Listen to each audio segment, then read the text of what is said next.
We hear about wine and food pairings all the time, and we hear about how food is always matched to wine or matched to beer. What I want to find out is, can a great beer maker craft a beer to match food that we create? We're going to challenge Patrick Rue, one of the artisan beer makers in America who's leading the charge of new beers, to see if he can create a beer that matches up with some pizzas that Kelly Whitaker, the chef of Pizzeria Basta, and I are going to come up with. We'll see what he says.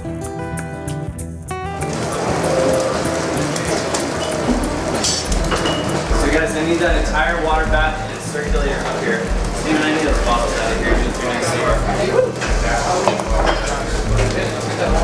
So here we are back in Boulder, Colorado, sitting in one of my favorite places, Pizzeria Basta, with Kelly Whitaker, Al Henkin, who's director of beverage service here, and Patrick Rue, who is in from California, one of the great beer makers of America. Tonight you're doing an amazing, like, 6-course dinner, pairing Patrick's beers with your food. We're in Boulder. I mean, this is like one of the beer centers of the world. So great microbreweries right around here. And yet you're featuring a California brewery, The Bruery. Yeah.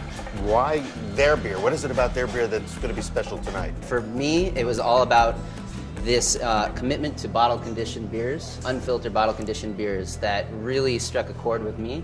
I love, they use a specific yeast in their beers that to me really displays itself in their entire portfolio. And as I tasted through more and more and more of them and had a chance to go to Great American Beer Fest and taste through some of their more limited releases, I really saw it as this through line and just fell in love with it.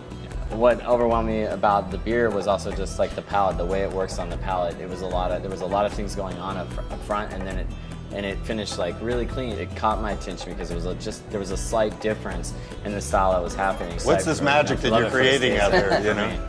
Well, like most people in Southern California, you have to feel like you're special, and so you have to do things that maybe are a little bit out of the box to get anyone's attention. Fortunately and unfortunately, we have a pretty small beer scene in Orange County and LA, and it's really just starting to take off. And so yeah, Colorado beer is delicious. You know, everybody has an IPA, everybody has the red ale and a pale ale, and a lot of styles are really well represented, and we sort of don't represent styles very well. We kind of do our own thing, and it often can't really be compared. Is your influence more the Belgian styles of beer, or is that where your primary influence is coming from? Yeah, we do a lot of Belgian style beers and just a lot of off-the-wall, high alcohol sort of beers that we age in different types of barrels. Well, these guys, have to figure out when they're making food, so they have to figure out what wines and beers are going to pair. And when you're making beer, are you thinking about what foods these beers are going to go with? I just think about balance, and I think well-balanced flavors. They're going to find a compatibility with food.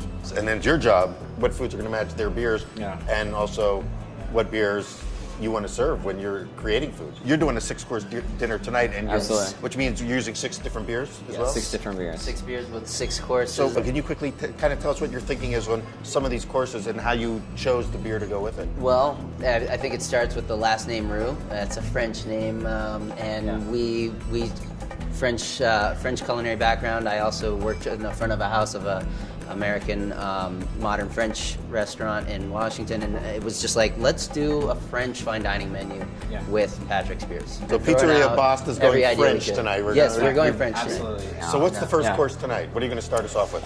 We're doing oysters. We're doing an East and West Coast oyster, and it's paired with the Orchard White. And the thing about the Orchard White, I mean, it's got a little of that lavender. So, a little lavender, a little citrus. You're making that with lavender when you make that beer? Yeah. So you use herbs in your brewing process then? Yeah. You're saying from your garden. Yeah. Right. Yeah. Sometimes pairings really, work really, side by side with each other, and sometimes they go right against each other, and they really, really work. When you pull together like 2 groups like this at a strong kitchen and a strong, beer or producer, you kind of have to decide that way. Are we going to work with this, or are we going to work against it? But we have to, for us, it's about the pairing. Yeah, we want to make great food, but we want to make the beer taste better. So you're looking for how do you harmony do that? And so there's a brine in the oyster, the breadiness of the breadcrumb a little bit. There's things that really identify well with the Orchard White, and that's just where it begins. So we're kind of thinking that since the challenge for the chefs is to figure out which foods to match with your beers, we want to kind of throw down the challenge for you, which is for us to come up with some pizzas that will inspire in you an idea for a beer that you would match with the food. Yeah, absolutely. I'm game. You up for the challenge? Yeah. All right. Sounds like we got a deal. We're making notes.